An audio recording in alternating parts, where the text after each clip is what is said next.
11 अलग अलग interceptor missiles fire किए, मगर फिर भी वो उसे रोक नहीं सके।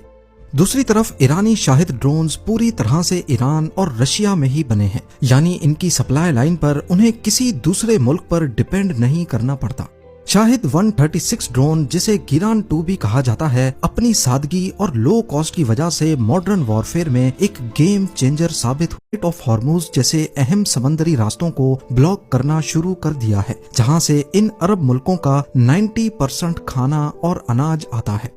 आमतौर पर लोग समझते हैं कि इस कशीदगी से सिर्फ थोड़ी बहुत महंगाई आएगी या ग्लोबल इकोनॉमी डिस्टर्ब होगी, लेकिन असल में ईरान इस वक्त सऊदी अरेबिया और यूएई जैसे मुल्कों के वजूद को मिटाने की धमकी दे रहा है। और यहाँ आपका अगर हम ऑस्ट्रेलिया की रात के वक्त ली गई सैटेलाइट इमेज को देखें तो हमें पता चलता है कि ऑस्ट्रेलिया की तकरीबन 90% पॉपुलेशन सिर्फ 0.22 लैंड में ही रहती है। दुनिया का सबसे छोटा कॉन्टिनेंट और कंट्रीज के लिहाज से दुनिया का छठा सबसे बड़ा कंट्री ऑस्ट्रेलिया इतना बड़ा है कि इसमें पाकिस्तान जैसे 9 जबकि इंडिया जैसे 28 देश फिट आ सकते हैं। जबकि अगर इसकी आबादी की बात करें तो वो कराची या फिर दिल्ली की टोटल आबादी से दुनिया के सबसे अमीर कंट्री में अब कोई नहीं रहना चाहता। आयरलैंड जो कुछ साल पहले यूरोप का एक बहुत ही गरीब कंट्री था, आज अमेरिका, यूके, कुवैत और इवन कतर से भी ज्यादा अमीर है। लेकिन आयरलैंड की 70% आबादी अब आयरलैंड में नहीं रहना चाहती। दुनिया के सबसे अमीर कंट्री के शहरी आखिर उसमें क्यों नहीं रहना चाहते? इसका जवाब जानने के लिए हमें सबसे पहले ये जानना होगा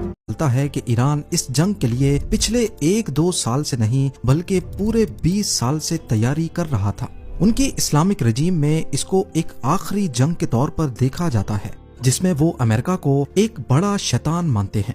ईरान ने पिछले साल जून में होने वाली जंग से बहुत ज्यादा एक्सपीरियंस हासिल किया। उस वक्त उन्होंने सिर्फ हमला नहीं किया बल्कि अमेरिका और इजराइल दोनों की ये दुनिया की सुनसान तरीन जगहों में से एक है। दूर दूर तक कोई भी इंसान यहाँ नहीं बसता। दरअसल ऑस्ट्रेलिया बाकी तमाम कॉन्टिनेंट्स में से सबसे पुराना कॉन्टिनेंट है। इसे क्रिएट हुए 5 लाख साल से भी ज्यादा का टाइम हो चुका है। यहाँ की जमीन इतनी पुरानी होने की वजह से बिल्कुल बंजर हो चुकी है। इसके अलावा ऑस्ट्रेलिया के इस एरिया में कोई भी माउंटेन नहीं है जो कि समंदर की हवा को रोककर बारिश बरसाने का जरिया बने। यही वजह है कि यहाँ ये है ऑस्ट्रेलिया, एरिया के लिहाज से दुनिया का छठा सबसे बड़ा कंट्री जो इस वक्त एक बहुत बड़े क्राइसिस का शिकार है। अब वैसे तो ऑस्ट्रेलिया का शुमार दुनिया के अमीर तरीन कंट्रीज में होता है, जहाँ की सैलरीज और स्टैंडर्ड ऑफ लिविंग दुनिया के कई डेवलप्ड कंट्रीज से कहीं ज्यादा है। मगर ये कंट्री आहिस्ता आहिस्ता एक ऐसी प्रॉब्लम में फंसता जा रहा है जो आने वाले वक्तों में इसके लिए एक बहुत बड़ा सरदर्द बन सकती है। वैसे तो ऑस्ट्रेलिया